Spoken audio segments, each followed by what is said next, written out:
And another thing that I need people to stop saying, please stop telling me your vote does not matter and everybody is the same, because that's how that nigga got in here. Nothing said on this podcast should be taken as legal, financial, or professional advice. These are our personal opinions. Relax. Yeah. Turn me up, yeah.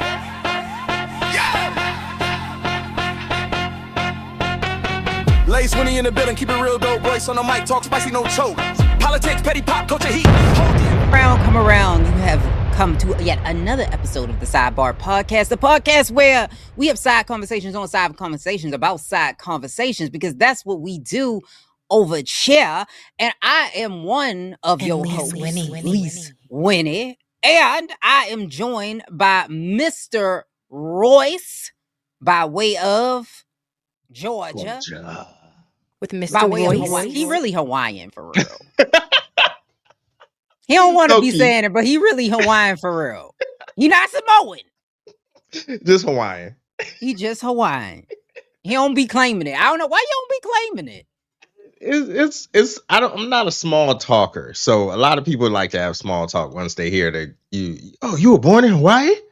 Like, all right. It's just like being born anywhere else. It's okay. It was on a military base. I wasn't born in a luau. Like, it wasn't that. Well, we got a lot to talk about. So the Met Gala, I have on my Cowboy Carter hat. Oh, you ready? And I also have on my shirt from Coachella from the 2018 Beyoncé set. I paid good monies for this, and I'm contributing to all of the problems in the world. Yeah, that's good shit. So, fucking, what is it? She's a part of the Met Gala. Met Gala. The Met Gala is coming tomorrow. I seen it was like the first time in 10 years or something like that. Becky with the good hair. A pair sets. It should be interesting. I'm gonna actually watch, because I think this is going to be like a big thing for the culture. I think it's going to be big for our culture. We are going to support her in all of her endeavors so that she can sell us more merch. Like, that's what this is about. Maybe, we already got a shampoo, maybe a deodorant. I'm not sure. A foot scrub. Yeah. Mm-hmm. Maybe she got like some back braces or something she need to sell us, like whatever. We there with a beehive brace. We got it. Oh shoot. I'm glad y'all accept me as an honorary member. Guess what? We do. We appreciate you. It's crazy. Well, I'm only a bronze card holder. Okay, only got bronze, so I can't bring you to the special meetings. Okay. I'm cool with that. I don't want to see no sacrifices or nothing like that. I'm cool. I don't got that membership. I didn't see no lambs enough. Like I don't got that. I don't got that membership. I don't want to be on Sasha Fierce level. I'm fine. I don't want to see it neither. But you know what? I saw a video on TikTok, which I was like, I don't know if this is good and or bad. And I wanted to ask you. So there was a guy, he's a rapper, like an independent rapper. I don't remember his name. I'll have to go back and look at the video. And he said he was on the radio station. I want to say in Georgia, he was on the state radio. And he was saying that he wants to shut down all of the strip clubs. And he thinks that all of the strip clubs should be shut down because it is degrading against women. He said, hey, no little girl would ever tell you that I want to grow up and be a stripper. Like, this is not a dream job. It is filled with a lot of women that feel like they don't have any other options and they are being exploited. And that's what this is. Do you agree that this is an exploit? Because he was one of the people when the Atlanta Hawks was trying to have Magic City night that actually like really petitioned. He was one of the people that got people to petition and contact them to shut all that down. Yeah. What do you think? Well, first of all, the Atlanta Hawks and Magic City, although I do understand the business aspect of it, like what they were trying to merge cultures together. You also have to understand that the NBA is a family-oriented business model. So you can't really mix adult entertainment and family friendly churchgoers. You can't do that. You can't be all inclusive. You can't be that inclusive. So let me say that. So they got that right. I don't think they should have, showcased or merged together. But as far as like objectifying or objecting women, I disagree. That it's not something that strip clubs exclusively own. I think it's mainly our society. Okay. Men objectify women. Now, you can. It's kind of hard to have the argument when Hollywood sells. They profit off of objectifying women. Mm-hmm. They so does music, advertising, marketing, anything. It's like beauty. Like women are objectified. Mm-hmm. Now, I feel like in the strip club, I think they just remove the filter. And I think that's where women come in and just be like, hey, I'm here and this is what I'm doing. I'm either okay or I'm not okay, or I'm doing this for this reason or that reason. Whatever you get into at strip club, that is your deal. But I don't agree with shutting it all down, because there is an aspect of the adult entertainment world that does exist. And for you to just shut that down just because they tried to merge with the NBA, who you're not a partner with, you have no business endeavors with. I don't understand. Like I get trying to like put on the cape and you want to save everybody and this isn't for women. Like, brother, you can't generalize. You simply just cannot generalize. And to say that, I feel like is dangerous, because now you're making a certain sector of the industry look predatory, and maybe it is, but at Mm-hmm. the same time, from the surface, from the outside looking in, you you got to do more homework. And I would like to talk to more strippers in the industry. Like, I would like to hear what they have to say versus a black man who like to see ass shaking titties. I agree. I think he's on to something, because like I've talked to a couple dancers, male and female, Mm-hmm. in the industry, and there's a lot of things that go on behind the closed doors that we don't often see, because when you're seeing all the documentary, because that's another thing he was saying, like it's like this they glamorize the life, so it Mm-hmm. looks like it's this big glamorous life, you're making all this money and all of this type of stuff, without actually showing you the dark side of it, of this industry. So there's a lot of drinking that can go on in this industry, because it's a lot to be able to have the confidence to go out there and do that. Sometimes you need a little bit of courage to Mm-hmm. get up there and do that.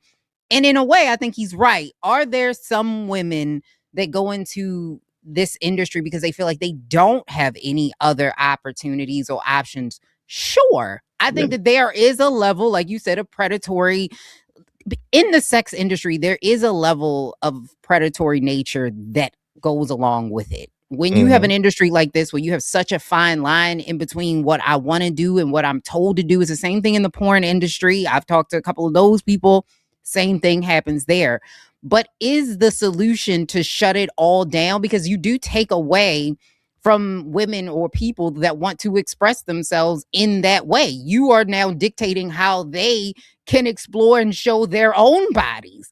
So Mm-hmm. from the flip side of that, you have also taken that away from them. So we kind of have to find a fine line. And then I think a lot of the times when we look at just not even just stripping, but even like prostitution, a lot of people will go like, that's also predatory industry. And it certainly can be. But there's also a level of people who are like it was a documentary that came on, and one of the clients was a guy who had a physical disability. And he Mm-hmm. said being able to actually go with dignity, because I think he was in Las Vegas, and purchase or, time with this woman and be able to get my needs met without having to, beg somebody or, try to get people to this gives me a level of dignity, because we have needs too. And a lot of the times we get ignored and neglected, especially in that way. We're never seen as the desirable one. So this gives me that feeling that I don't get. This is an incredible service for me. And I think that that's something that he's not looking at from the lens of that. So yes, there's a lot of bad things that we need to fix. So is it take everything away, or do we need to protect the women that's in these clubs? Is it that we need to make sure that the people who are taking these jobs really absolutely want to do this? And this is not I don't have any other types of options. Because when you shut all the clubs down, where are you putting these girls? And boys, because they're men's strip club, male strip clubs too. Where are you putting them? Do we have a solution yet? No. And that's my problem when people bring up a situation like this. They say, "Oh, we should just shut everything down. Save everybody." And it's just like, okay, so what's the alternative? What's the solution? And it's crickets. It's always radio silence. And I don't understand, like, if we had a plan or even an idea of what someone would like to do, then okay, cool. I can kind of like brainstorm with you. But for you to just be like, shut it down. And then I watched the video. He's banned from all strip clubs. So I'm just like, yeah, that sounds like some shit somebody who's banned from all strip clubs would say. Isn't it because he trying to get the girls out of the club? Like he was trying to convince them to leave. He not the first nigga from the strip club to ever try to get. I forget the nigga name from what's the name from Ice Cube. What's the Ice Cube joke? Oh, the Players Club. Yeah, I forget that nigga name with the glasses who was following her back to the crib. I don't remember his name. I can't think of the name. Oh my god, he's not the first one. Let's go get over there. And he won't be the last one. So for you to feel that way, you got to be doing some weirdo shit. And like the fucking like Nipsey Hussle said, if they on goofy time, let them be goofy on their own time. Just let them be goofy. But I don't think we need to be shutting a whole industry, a whole sector. Atlanta's nightlife. Y'all know Atlanta known for more than that. We are, but we're also known for the strip club. We're the Hollywood of the East Coast, of the South. Okay. We lit. Okay. That's all. You just gotta this time you gotta pay attention to the messenger. Okay. I didn't. When you say like he banned and all, I was like, I just wanted to make it clear he wasn't like doing like allegedly. I think he was just trying to say, "Come on over here with me. You know, you can leave. You don't have to do this. You don't have to be in here." So I think that's what he was doing. But still, because then I'm like, again, where does it end? Then do you say you can't dress like that outside? Like a girl, she's too provocative. Do you say, oh, you can't wear that? You can't do that? So the White House Correspondents Dinner shooting, we got some updates. So Cole Allen, who was 31, he actually did go to court and he really didn't say much. So which is interesting. So he's looking at transportation of a firearm, ammo in an interstate commerce with the intent to commit a felony. It's a maximum of 10 years. He's also looking at an attempt to assassinate the president of the United States, which is a maximum of life in prison, and then a discharge of a firearm during a crime of violence. So he's looking at life in prison. Allegedly, from the court documents or court filings, Allen signed his email, Cold Force, Friendly Federal Assassin Allen.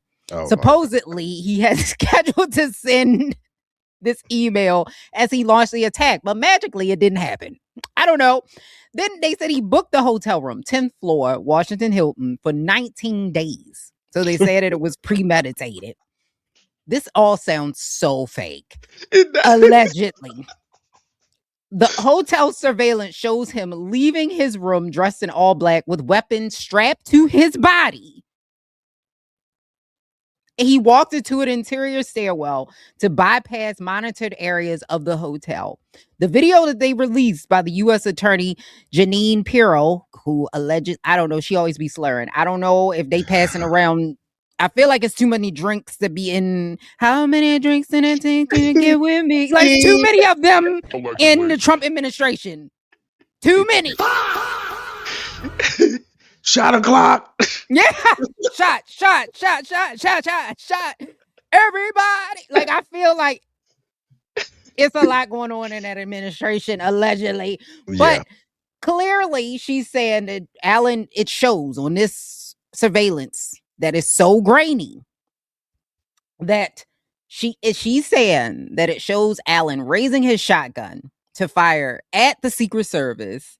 Pirro is saying there's no evidence of friendly fire. They said Allen was also caught on a video scouting the venue the day before. And then in his manifesto, he wrote, "I am no longer willing to permit a pedophile, rapist, and a traitor to coat my hands with his crimes." Also making no sense at all. And then Allen agreed to remain detained pending trial. So he has a preliminary hearing on May 11th, 2026. And in his manifesto, at some point, he stopped and he had questions about why there was not more secure. So, okay. You mean to tell me you were in the heat of committing a crime and you said, hold on, where's my notebook? Notebook? Handy dandy notebook. And then you sit in the corner and it's like, you know what? Dear diary, like Moesha, I thought they would have more security here. But this was really easy. Yes. I was surprised how light the security was. They really do want me to shoot him. Thank you. What do they do? I thought the same thing. Because I've seen the clip and I'm just like, first of all, last week we joked how fast he was. And then you even brought it up last week. You were saying, how did he get past security like that? And it's surprising. And that's why I think it's allegedly fake. I think it's allegedly fake as well. Because have you ever had a president? So I live in Maryland. And then I worked in DC. So even when the president was coming, they would shut down the Beltway. There is no way that you mean to tell me that he was able to get down there with a gun. Nobody saw him. Nobody stopped him. And the part that is even more baffling to me, they're saying this is what's still unclear about the security failures, that the government is acknowledging how Allen succeeded to get past all of the security protocols. They've not answered how that happened. A debate is now underway of whether to move the annual dinner out of the Hilton because of how much they failed, probably to Trump's ballroom is what they're suggesting.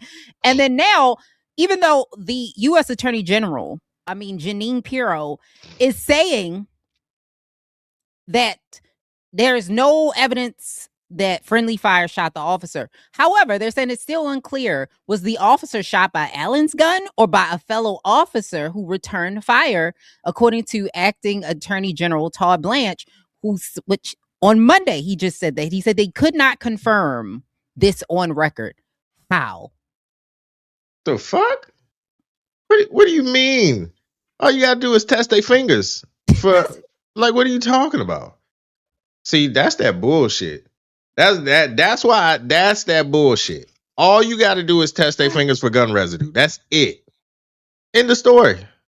And another thing that I need people to stop saying, please stop telling me your vote does not matter and everybody is the same, because that's how that nigga got in here.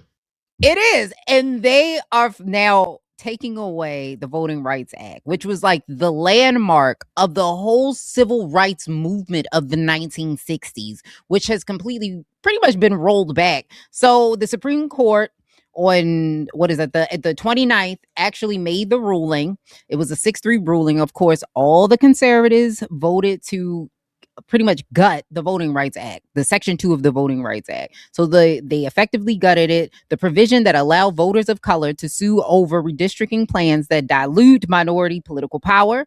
The ruling declared, because this was a Louisiana case originally. So they declared that Louisiana's second majority minority congressional district was unconstitutional because they used race. So basically what this means is the state can now use partisanship as a cover for drawing maps that disadvantage Black and brown voters. The courts previously could challenge that, but now they largely cannot. And Chief Justice Roberts actually previously upheld the Voting Rights Act and protection in the Alabama case, which was Allen versus Milligan in 2023. And now he has shifted his position in his ruling with no explanation whatsoever in this case. You know, They want our vote that bad. Like, I need y'all to vote, because if it did not matter, they would not be trying to take it. Right. It absolutely matters. And the fact is, in Louisiana, they have 6 congressional districts. About 1/3 of their population is Black, and they only get 1 district. Mm-hmm. 1. And they gave them 2. They have 6, and they were like, no, too many. So now going forward across the land, we will see less Black people in Congress. And now, if you want to be racist, and they either call it cracking a Black district or a district of majority Black voters, which means that they will break them up and put them into smaller white districts, or pack them all together. So those are the 2 things that they do. It's called cracking or packing, so that they can dilute the vote and make sure that all of those Black voters or Democratic voters are in one place. And all they have to say is, no, well, we're not, cracking this up because they're Black. We're only doing it because they're Democrats. Yep. Yeah. Bullshit. Yeah. Pure and utter bullshit. It's top shelf bullshit. And I want to echo your sentiments. That is true. They did not think our vote mattered. They wouldn't be trying so fuck of all the things that they could be focusing on. Wars, money, business. They're aiming for our vote. So that should tell you something. That should tell you, like, hey man, it's got some real weight to it. But I don't know how to wake us up. And I don't want to be hypocritical in that respect. Like, well, we need a plan. I don't know how to wake us up. They will be once gas is $8 a gallon. And apparently Rudy Giuliani is in the hospital. That just came across. So okay. Well, it is what it is. Whoop-de-doo. Yeah, whoop-de-doo. But my heart does weep for Spirit. It's so hard to say goodbye to them cheapest flies. Them seats was hard than a bitch. It was like sitting on a bench, but it got you where you needed to be. It was necessary. You ain't got no leg room. You just sit there like on a cafeteria seat. Nah. But it got you there. Yeah. It did the job. It did what it was supposed to do. And I heard, I don't know if this is true, but I heard the reason why that Spirit like closed their doors allegedly was because Trump and crew was trying to use some of their airplanes for the war in Iran. Like they were going to bail them out like 500 mil, but Spirit was like, nah. So I salute Spirit for standing 10 toes on some shit, because they don't support the war. If this is true, I don't know how true it is, but if this is true, I salute Spirit, and I hope it works out for everybody, because I know some people that worked for Spirit. Okay, me too, because there's a lot of people, like, especially right now in this job market, it sucks. Yeah. So anybody that's losing your job right now, it absolutely sucks. I'm hoping that maybe Delta or whatever, they might take in some of the workers, or whoever, Southwest, whoever. But the fact that Frontier are they still operating? Yeah, Frontier is still out there. Yeah, I thought they was all together. I thought Frontier and Spirit was one. Kind of like Carl's Jr. and Hardee's. I thought it was like the same. It's the same kind of plane. You know what I mean? Yeah. Same kind of seat, same kind of passengers. Like, it was like, it feels cheap. Like the Ultima of the skies. Not the fucking Ultima of the skies. Yeah, like a 2006 Ultima. Oh my God. Yeah. That's funny. It got you where you need. And mind you, I was just on Spirit in 2024. I took this is the cheapest flight. I took my kids to Orlando on the Spirit. Nice. Like, Delta for y'all. Like, now you now you got it. No Biscoff cookies. Right.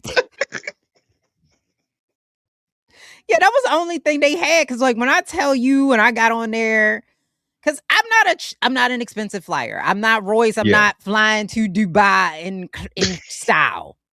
First class. United. first class. He flew first class though. Might have been, I'd be in business, I'd be in coach like a motherfucker. He be first class. I don't do first class.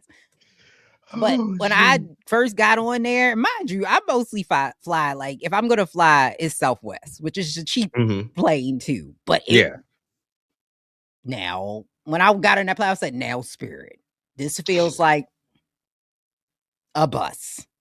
It was like that? I've never flown Spirit. See, that's what I mean. He's too rich for me. I've never flown Spirit. No, so the reason why I'm the reason why I'm like this is because when I went overseas, I would never forget this. It was a lesson that this dude taught me. It was my first manager. He was like, when you make a certain amount of money, it's a certain way, a certain aesthetic, and a certain way that you carry yourself. Okay. And I never thought about that because I had came from working at Spencer Gifts, working at Red Lobster, $35,000 a year type jobs, or if that. So I went from that to 80 to 100, and I'm just like chilling. I'm still flying coach. I'm regular as fuck.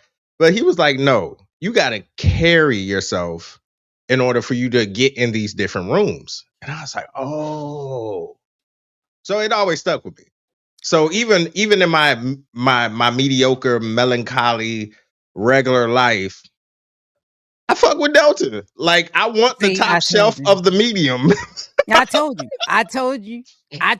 I got right on that yellow plane. When I tell you, you could go to Vegas and back for $20. Like, I don't want that. I want that. Okay, the Payless of planes, bring it to me. I was in Payless too. I was upset when they closed. I like Shoe Carnival. I fuck with Shoe Carnival. Yeah, I like them too. I like them too. But it was different. I don't know if you see. I feel like he didn't even go in Payless as a kid. I feel like he didn't go in there. I feel like they was in different places. I think no. You didn't go in Payless. I have to ask. I don't know. I don't know where I was as a child for as far as sneakers, because I wasn't big on sneakers as a child. No, I'm talking about like even like dress shoes. You never went in Payless? Oh yeah, for sure. For sure. When I had to go to church with my grandma, we was in Payless. He didn't go in there. He was That's for sure. Valentino, that's whatever the hell. Sure. Nah. No, he was he was or wherever the Hawaiian shop at. Like he. But me, I appreciate a nice cheap flight that can get you to and from. Now, mind you, by the time you added all the extras in, you pay like $2,000. That $20 ticket went from $20 to $2,000. Yeah, that's the part I didn't like. You had to pay for your bags. You had to pay for everything else. I'm good. I don't want that. Yeah. I'm more of a convenience type of person, especially when I'm going on vacation. I want to be pampered. I want convenience. I've worked all year. Mm-hmm. I don't want to lift a finger to do shit. So I'm not trying to, here's another $400. Here's another $200. Nah, I paid all up front, all inclusive. Yeah, it's like, woo, it's a little hot back here. It's like you're going to have to add a little extra couple dollars. Yeah, put some quarters in. Yeah, to keep it running. Yeah, I was like, my kid wanted to get online. And I was like, no, that's not. You're going to have to buy the package. It's like, God damn. By the time you figure that out, you landed.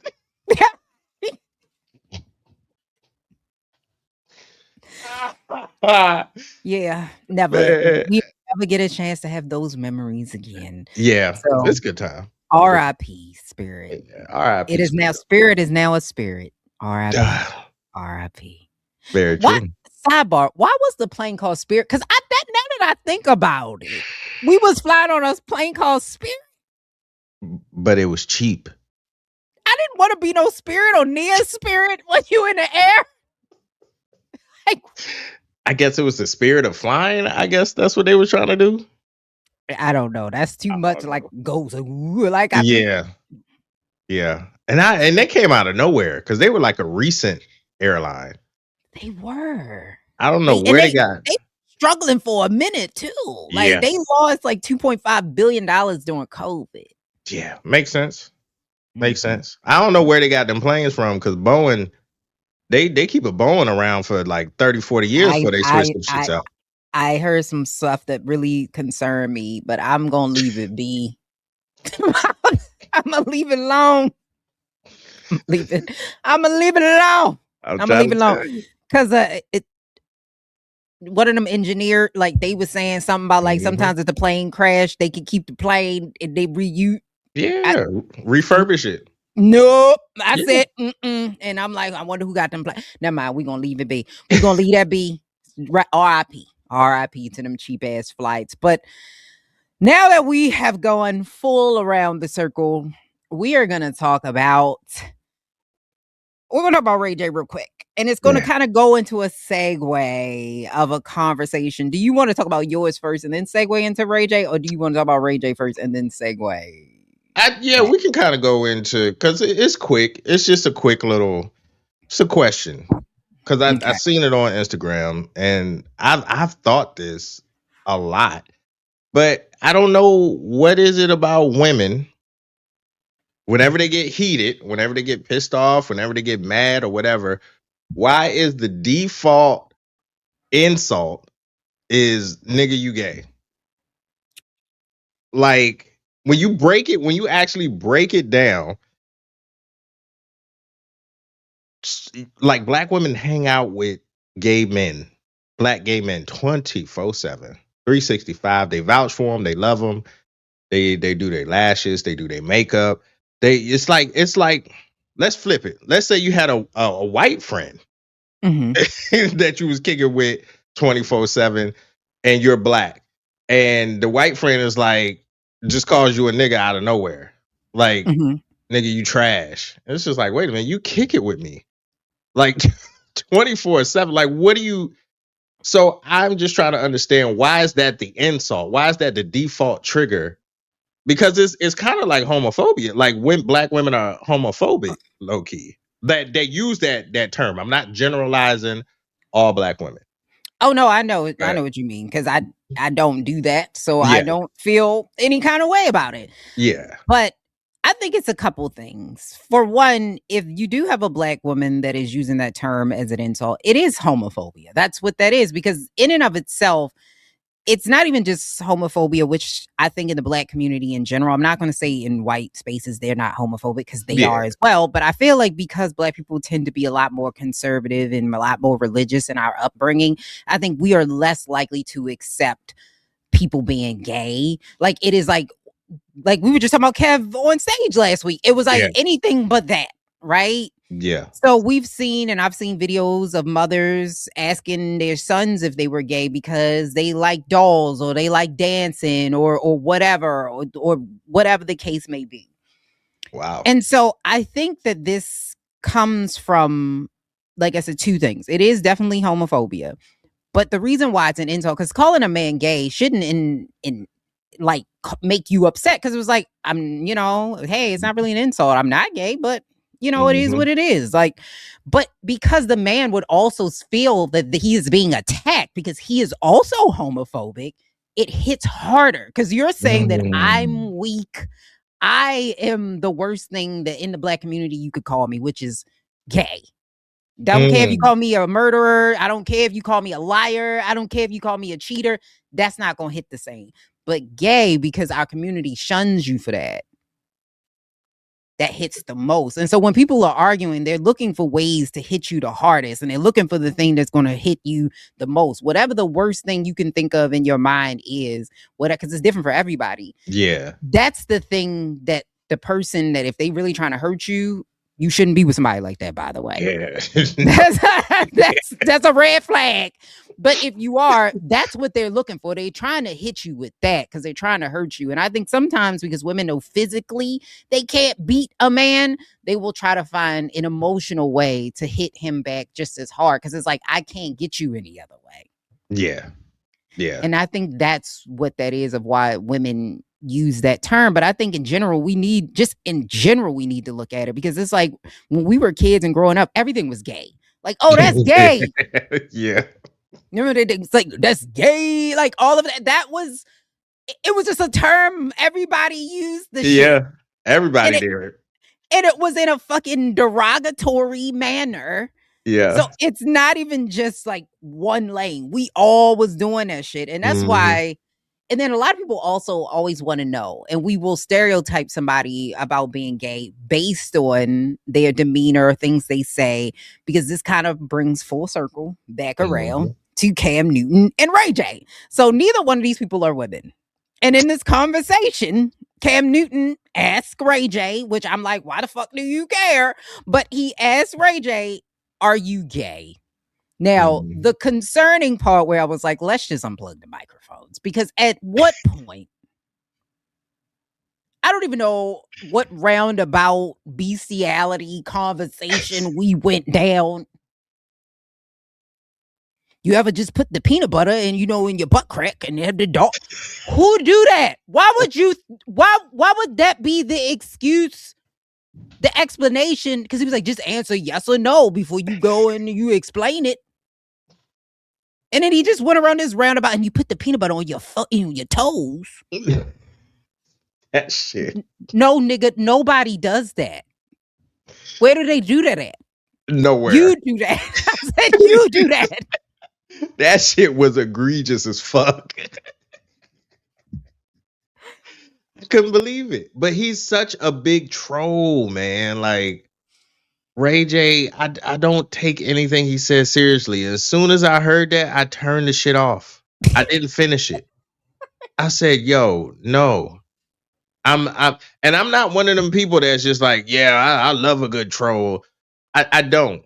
I don't like people that troll. I don't understand the psychology behind it. It's not funny to me. It's not my brand of comedy.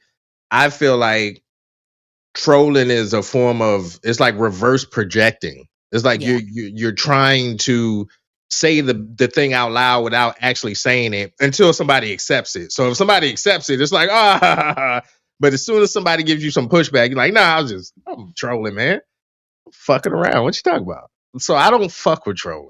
Like, that shit is whack to me. You're absolutely right. It is a form and can be used as a form of manipulation. You're absolutely right. Yeah. So that's, I think, in some ways, I don't know what's going on. Like I said, with Ray J, I don't know if he's a troll or maybe he got some other stuff happening amongst them. Because, like I said, he was always also hanging out with Kanye West. Yeah. So maybe there's something else there. Because Ray J got to be about 45, 46. Yeah, he old. Too old for this type of behavior. He's old, man. Like, and that just be my thing with people. Like, and my parents always told me, it ain't nothing worse than an old fool. Just because you old doesn't mean you know or you're mature. You just old. And that nigga is just old with money. That's it. It's bizarre. It's really, really bizarre behavior. But speaking of bizarre behavior, does pretty doesn't protect you? I mean, we kind of we hit on pretty privilege, because you said you being mean to me at work because I'm too attractive. What do you mean by pretty doesn't protect you? So we all know what happened. We all know about the couple, the Meg and the Clay. We know what happened with them, and we seen the arguments, we seen the positions, we seen the hills that people are dying on in regards to Meg and Clay's cheating and all that good stuff. My brain, the way my brain goes. Okay.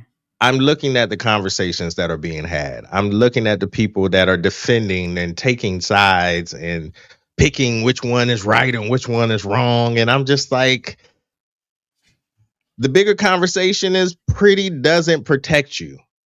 Mm-hmm. And it doesn't protect you from human behavior. Cheating is a form of human behavior. Let's just strip it all down. We don't know Meg. We don't know Clay. Fuck them. I mean, that's my position. I don't give a fuck about not this. Fuck them. Yeah, I don't give two shits about a Clay Thompson or a Meg Thee Stallion. I don't give a fuck. But apparently the world does, and we have a podcast. So here we go. Okay. I think that the sentiment of simply being beautiful or attractive or successful protects you from being cheated on. it's a fallacy. It's a farce. It doesn't make fucking sense. It's not even logical. I don't understand why somebody's level of attraction makes someone not be able to be cheated on. I don't give a fuck if you're a 10. If I'm a piece of shit, I'm a piece of shit. If I make poor decisions, I just make poor decisions. I don't give a fuck if you're a 1, 2, 3, 10, 2,000. It doesn't matter. But people like to project. And I've noticed that in this whole conversation, people that side with Clay are projecting, people that side with Meg are projecting. And they're saying exactly what they feel in these moments. And the reality of it is we've all been cheated on.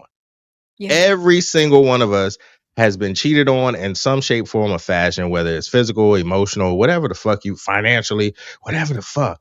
But beauty is not leverage. Attraction is an armor. And being the prize doesn't make you immune. It just doesn't. It just doesn't. And that's my thing. I agree with you. I think that we get way too invested in celebrity relationships, and I think there's way too many people that jump on the bandwagon too fast. Like, there's too many people that go, oh, goals. I've told you this from day one. I don't do relationship goals because I'm not in the relationship. I do not know what's going on. Like, oh, people like, oh, I want to be Sierra and Russell Wilson. Shout out to them. They not my relationship goals. I don't know their relationship. Fuck that. I don't want her prayer. I don't know what she's dealing with in the house. And vice versa. I don't want it. I think we need to focus more on our own relationships, and I think we would have a better situation in general. You probably would be happier overall if we were more focused on our own shit and us as people, right? Figuring us out. You are right.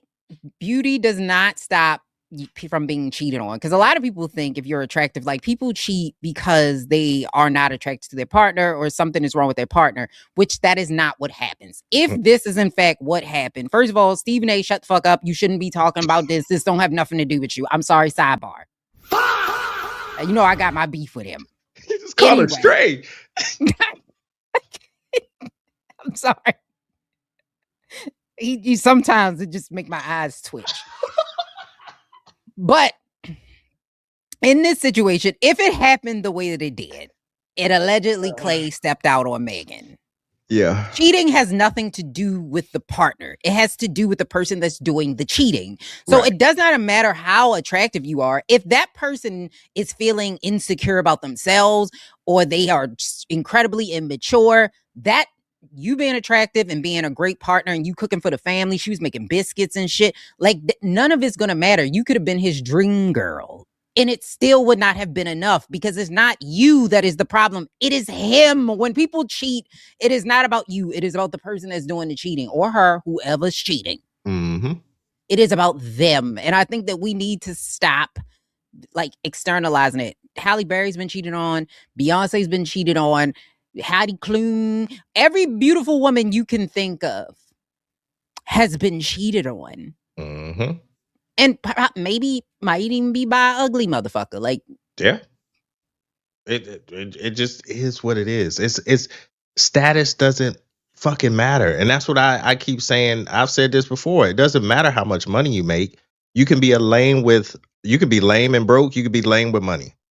It doesn't matter. It just highlights, it magnifies what you already are. And I'm not saying Clay is lame. I'm not saying Meg is lame. I'm just saying the status of them being celebrities and rich has it removed that. They're still people. They're regular ass people. They just have money. That's it. They're in a different tax bracket, and that's it. That's all. So we got to stop using celebrities as the metric of measurement for our everyday regular ass lives. Like, you are not Beyonce. He is not Jay-Z.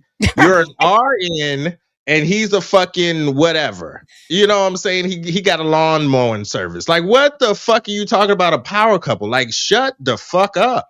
Hey, you don't fly Spirit. Don't, you can't. We gotta stop. Like, we got to be realistic. This isn't 2K. This isn't NBA 2K. You can't be like, oh, she got this amount of money and she looked like this. So the personality is downloadable content, and I can get a badge because she looks this way and got an ass that. Like, bro, stop. Just be regular. Enjoy the person and build with that person. Like, stop trying to compare yourself. But if you stop and you actually enjoy the person, one of two things is going to happen. You're either going to have to look at yourself, because you cannot enjoy somebody and they are everything you wanted and more when you've not worked on you yet.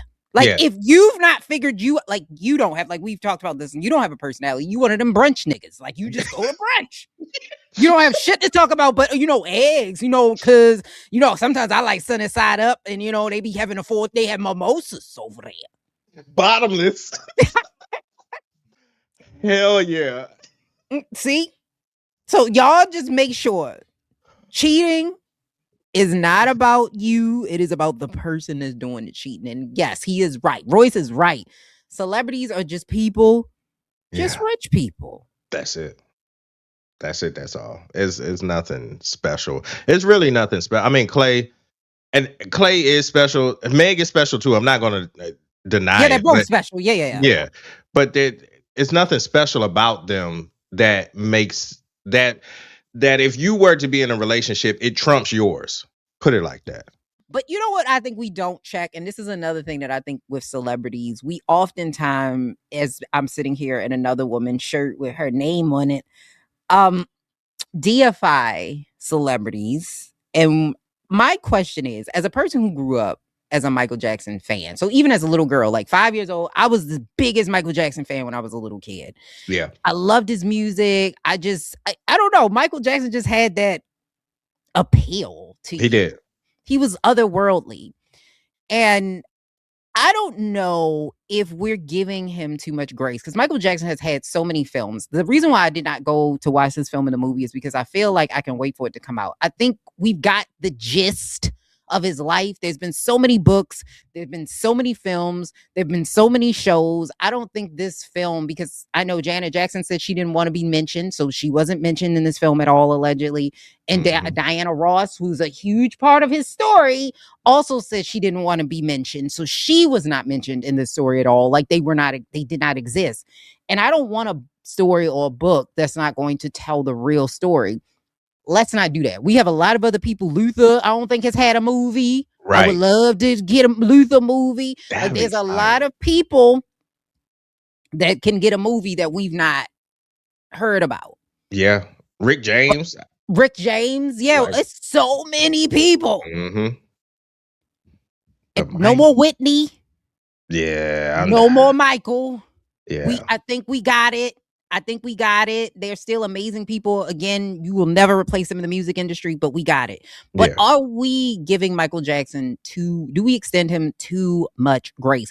When we look back at how many allegations he has had against him, are we extending him too much grace? Are we like just calling blind eye? Because some of these things went away because there wasn't enough evidence. Some of it went away because there was a settlement. Because like some of the stuff we cannot excuse the fact that some of it is bizarre. Like laying in the bed with somebody else's children, whether you are a child like yourself, is strange behavior. Allegedly, I believe when they searched his house, there were some photos of the children in like either nude or partially nude. That is bizarre. Yeah. Are we extending him too much grace? And mind you, this is not a shit on Michael Jackson segment, but I'm just saying, are we? I think Mike was so big, that the shit couldn't touch him. It really, if it is true, if it's alleged, if it is true, not alleged, if it is true, it couldn't touch him. He was that big of a star. He was transformative. He transcended genres, movies, different mediums. Like this man, and I'm not saying this excuses his alleged victims or anything like that. Mm-hmm. But it's kind of hard to like, you got to think of the time frame he came up in, and we're looking at it through the eyes of 2026 versus the time frame he actually came up in. So hearing about settlements and hearing about the allegations, and it wasn't this type of energy aimed towards him. It was just automatic. It was automatic, like, you know, he did that shit. So it's like, okay, because I remember growing up, they was killing Mike. They was killing that man. Like to he had that one tour where when he went on with his brothers, they was killing him up until that point. And I'm like, bro, I don't know. Yeah. I don't know how to feel as a child because, like you, I love Mike. Like Mike was it. Me and my parents used to sit and watch HBO and watch his concerts when they would come on, and we would watch them shits. But to be a fan and then to hear that as a child, it doesn't connect the dots. But now that I'm older, I guess I can say yeah, because if I had a niece or a nephew or a son or a daughter that was alleging that, Mike would be dead. Yeah. Twice Yeah. over. Yeah. Like, I don't give a fuck how big you are. I don't give a fuck. Like, you're out of here, brother. Like, I don't give a fuck. You can walk on air, nigga. Pow, pow. Good night. Yeah. What you talking about? And I think that's the part, because for a long time, not me, but a lot of people excused R. Kelly. Like, they're just trying to take a black man down. Like, every time a black man gets in trouble, and sometimes it is because, let's just be honest, the criminal justice system in America in general, is largely racist. It is a lot of racial systemic issues in the criminal justice system, right? And black men are often demonized in a criminal way through just in movies, television, film, wherever. So I get it, but at the same time, it's certain artists that you've never heard these types of rumors about.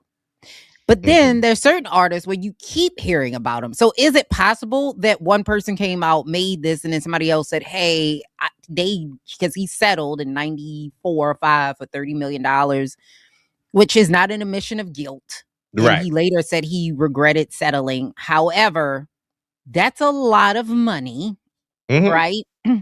So is it possible that somebody could come out and say that, hey, I want to sue him because this person made a lot of money, and then he just repeatedly kept having these types of situations come out. But at the same time, when you hear him say it of his own mouth, it's nothing better than to share a bed with somebody. It's weird. Like, at the very least, I think we need to be able to say that some of his behavior, because some people will just say, oh, well, he was a child. He didn't get a chance to have a childhood. There's a lot of people that didn't, and they don't do that. So we cannot say that, hey, this was okay because he didn't have a childhood. We excuse the monkey. We say, okay, he got the chimpanzee. That's fine. We said, that's fine. Like, a lot of his other behavior that was questionable, the bleaching of the skin, we said, okay, that's fine.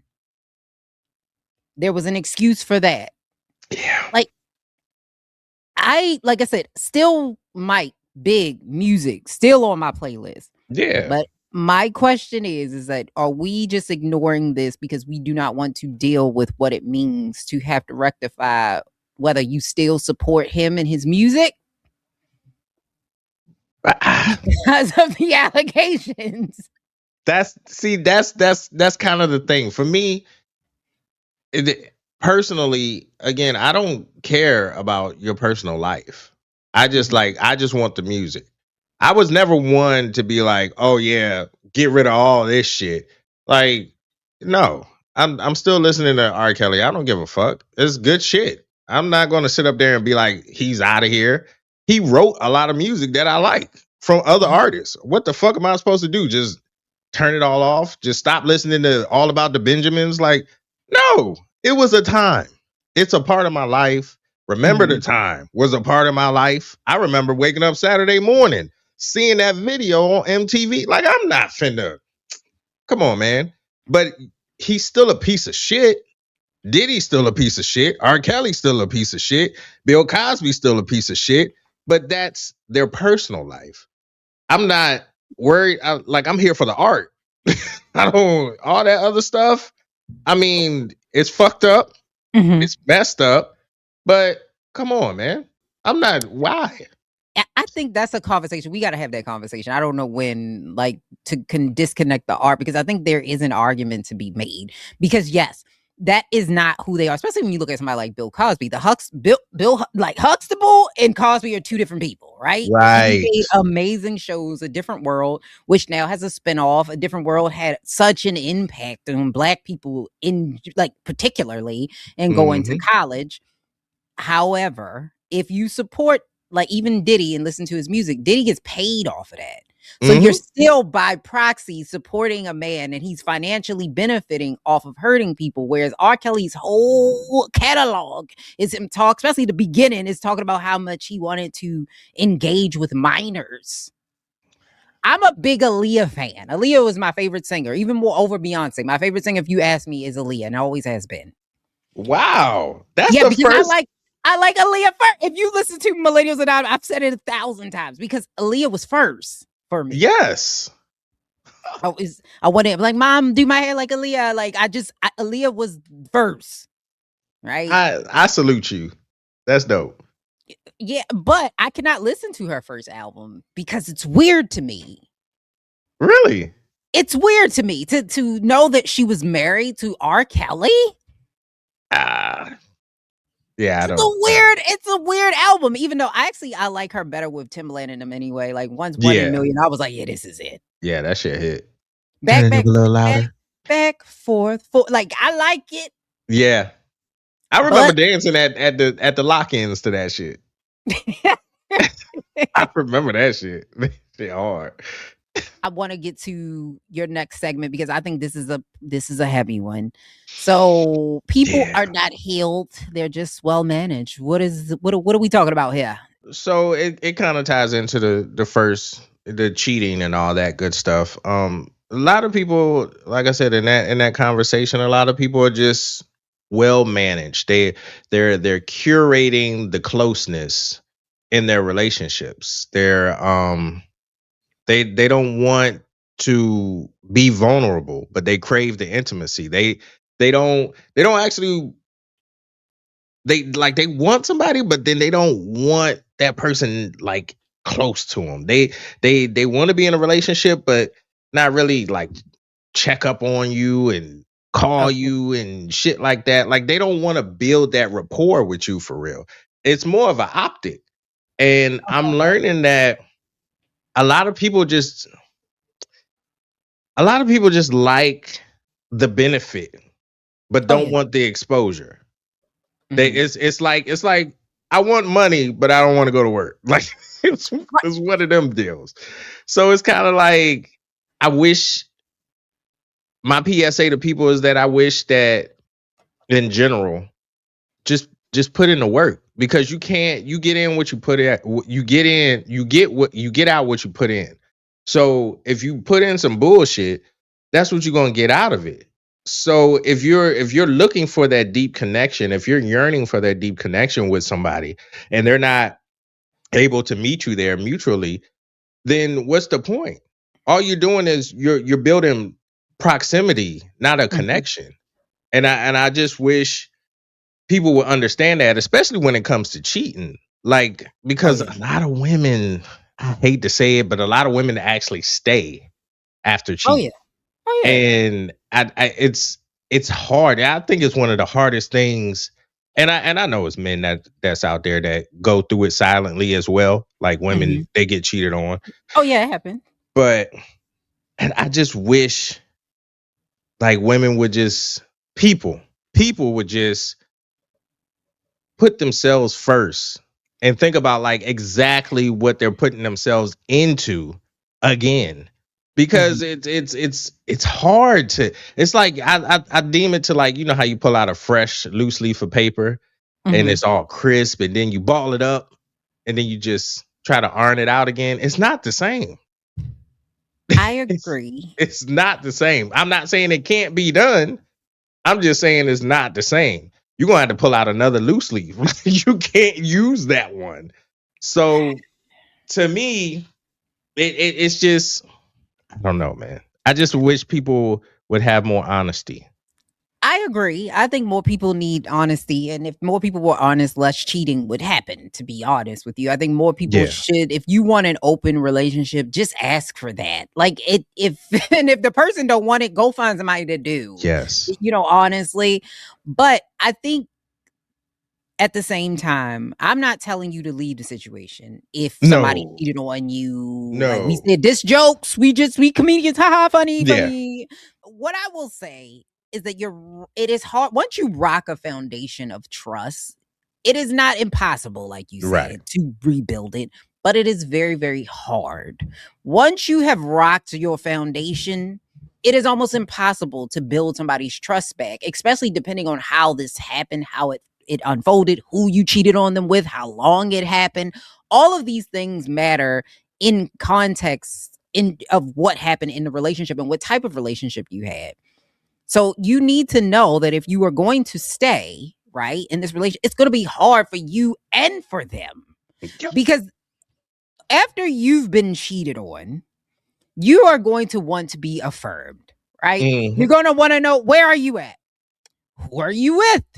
How long you going to be gone? And that is exhausting for you and for them. Because now they have to constantly be, I'm over here. And even though if you're the one that cheated, fuck it. You did it. It's your fault. So you need to give your phone up. You need to say, this is where I'm at. You got to put in the work. Mm-hmm. But it is still not an easy thing to do. It is very hard and it takes a long time. Now, if this is a one-off situation, which happens, sometimes people, even though I don't believe cheating is like some people, it was a mistake. It just it did not. No. Like y'all had you had to go somewhere to have intercourse. Like you didn't just start fucking at the bar. Like it didn't. Whoa, fall in. Like that's not how. The titty just fell in my mouth. I don't. Just a titty. I don't know what happened. So this was more than a mistake. You intentionally did this because you wanted it. Yeah. And that is something that I don't think when people cheat, they realize, because they always say, I made a mistake. No, you didn't. You made a decision that you regretted. That's different from saying I made a mistake. You made a choice. You regretted that choice. But you made a choice. And now you have to own up to that. And sometimes I think when people cheat as well, it's not the fact that they feel bad about it. It's that they got caught. That's it. That's it. And they die on that hill.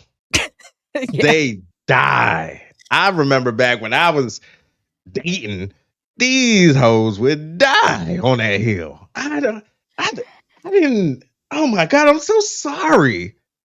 Bitch, you ain't sorry. What the fuck is you talking about? You suck a dick. What you mean? How sorry were you? All right. Check this out. Yeah. And sidebar. Now, to really suck dick, that's not that's intentional. That takes effort. And depending on your skill set, your skill level, that takes effort.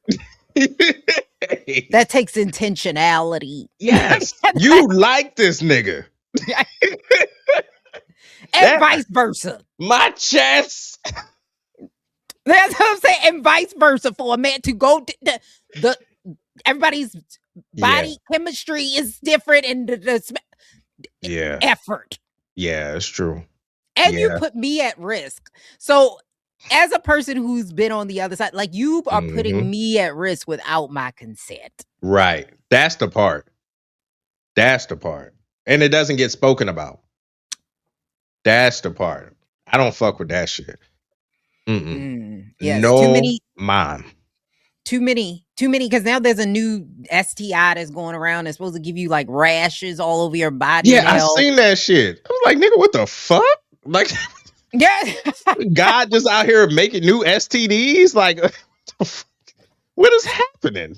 It's like the plague coming back. I said, no. You bust a nut, now you got a rash on the back of your elbows and No. Now you got the chicken pox. you It got ain't COVID enough. and chicken pox. Yeah, it ain't enough brunches in the world. We went on a brunch date. Nope. Oh shit. But yeah. I just and sidebar too. The person that cheated, I've never been on this side, but and through my therapy, I also I've never been the cheater, but I've been cheated on. But I had to learn through therapy to like you were saying, the other person actually hurts as well.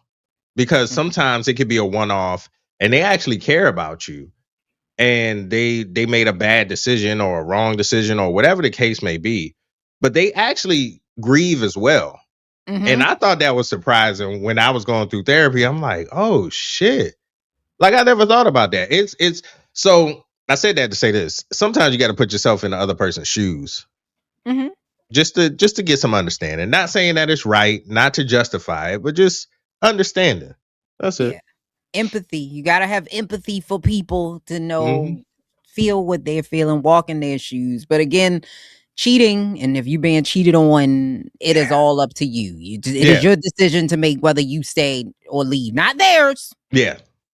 It's yours to make. But I want to talk about Miss Cheyenne Bryant because we talked about her on the first episode in Cam Newton and his hat.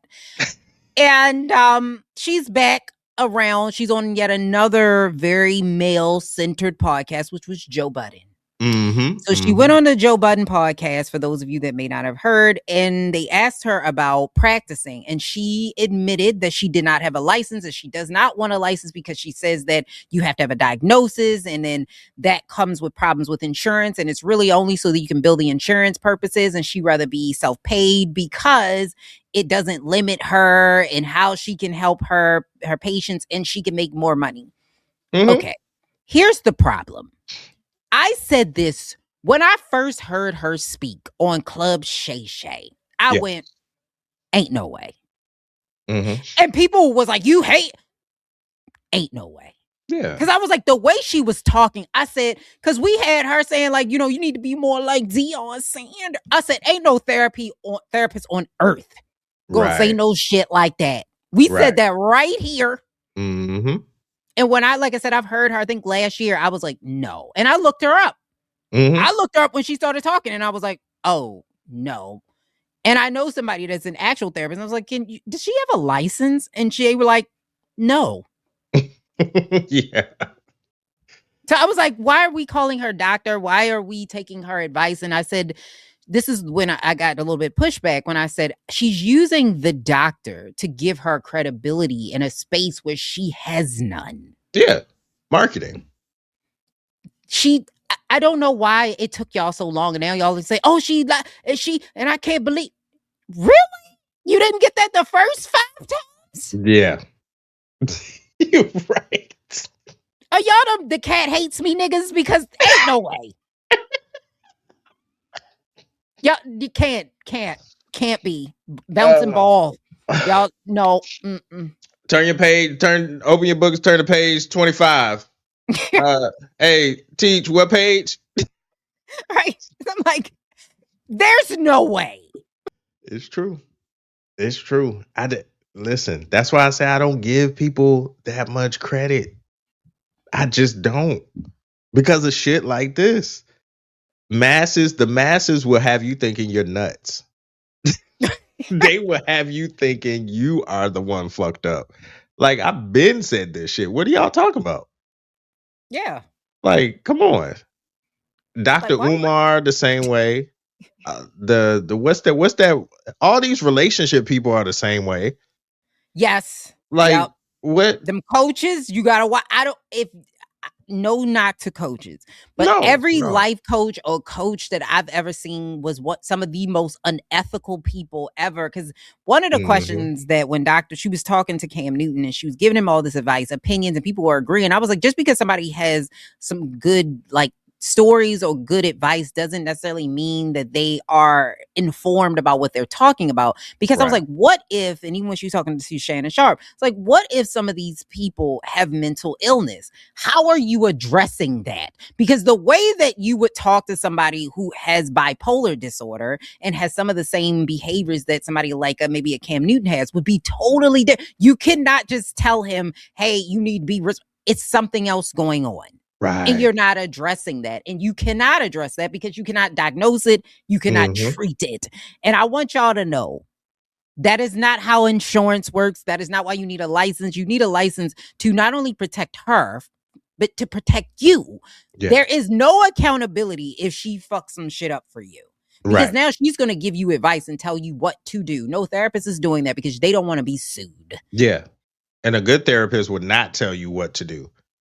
They never do. You figure it out yourself. Yeah. So, yeah. I just, to me, people are so gullible. And that's what I got from all of this. People are very gullible. They hear what they want to hear. It's selective hearing. It's when it benefits them, that's when it's all good. But as soon as they say some shit that's off the wall, as soon as she says something that they don't agree with, oh, she's a fake, she's a phony, she's a not. Like, brother, I knew this from the jump when she started talking, bringing her dad into the scenario. What? Yeah, my dad. Yeah, she was like, all of her shit is, I'm like this because I had a real man in my life, my dad. Oh, that I thought you meant she physically was bringing him in. Oh, there. no, okay, no. Oh, yeah. Okay, got you. But a therapist, a real therapist, will not do that. Like they're not gonna bring their family into any of it because it's confusing. It can confuse you, and it makes it seem like it's a right and a wrong way to do some shit when life is about choices. It's not about a right and a wrong. It's about choices. Right and wrong for you is going to be different for me. So it's about choices. And you can't. I want people to stop living on the fucking internet. Like, I just wish, like, all the topics we bring up is shit that we just wish people would stop doing. Like, stop living your life on the fucking internet. And go out, go touch grass. Beautiful woman. Yes. Yeah, very entertaining. Y'all can still like her. Sometimes she has amazing takes. Yeah. Nothing wrong with that. But just know that she is leading with misleading information. Now, sidebar, the one person I do love, her name is Love Dorsey. If you have never heard of Love Dorsey, you should definitely, she's like a hood Dr. Bryant, but she is just so dope. I've been following her for years, and I love Dorsey. Like, she cussing and everything. Never claimed to be a doctor, of course, but she's one of those internet life coaches that just give it to you real, give you some. It's easy for you to digest. Like, I love Dorsey. So if there's somebody y'all want to follow, you don't mind the cussing and stuff, because I love a woman that cuss. That should be fire as fuck to me. But Love Dorsey is the one. Like, Love Dorsey is, and she fine. Like, she fine too, but she got like a tattoo on her neck, like a heart, some shit like that. But yeah, she hard. Yeah, that's what I'm saying. There's nothing wrong with y'all following the coaches and supporting them. Just follow people who are being open and honest. Like, hey, this is my opinion, and not I'm better than this person because I have a doctorate, but we don't even know if it's legitimate. Like, let's not do that. Yeah. Let's not do that. And you was making the podcast circuit, and I went, no. Yeah. And that was my thing. I'm like, where'd she come from? I ain't never heard of her. That's what I was saying. Like, how did this happen? Like, it was just like overnight. One day, nobody knew who she was. The next day, I guess that's all it takes. Yeah. We not doing enough networking. That shit's hard. Because that shit, it's been about 2 years. Because I remember it was the same way with Dr. Umar. He used to do Breakfast Club all the time. Yep. Then all of a sudden he just blew up. Because I thought he was funny on air. I thought he was a character. He is hilarious. Yeah, he's funny as fuck. He just not to be taken seriously, but yeah, he is hilarious. Especially when have you ever seen the shits where he be on live and somebody will say a random comment like clap that ass? He be like, "Oh yeah, we not doing that, my brother." Block. That shit be funny as fuck. See, Like that shit. I like shit like that. But if you take it with a grain of salt and take it like entertainment, I think everybody would be all right. But that's the problem. People don't take it as entertainment. They don't take it as entertainment, and that's why I'm saying we are not real any type of professionals. Yeah. We are just talking shit. Yeah. Do not take advice from us. Please don't. Don't. Yeah, there you go, Bryson. Never. Yes. But you know what? This has been another episode of the Sidebar Podcast because we're hypocrites. Big hypocrites, not the little one. Hey. I would like to say that I do work in an industry that helps. That is true. Very true. Do I help people? No. But the industry as a whole helps people. Yes. That's good shit. It's not. But thanks again for listening. This has been the Sidebar Podcast. And I am Leise Winnie, and I am here with Mr. Royce. With Mr. Royce. We'll be back. We really gonna do something. Like, no, we gonna do something. Peace.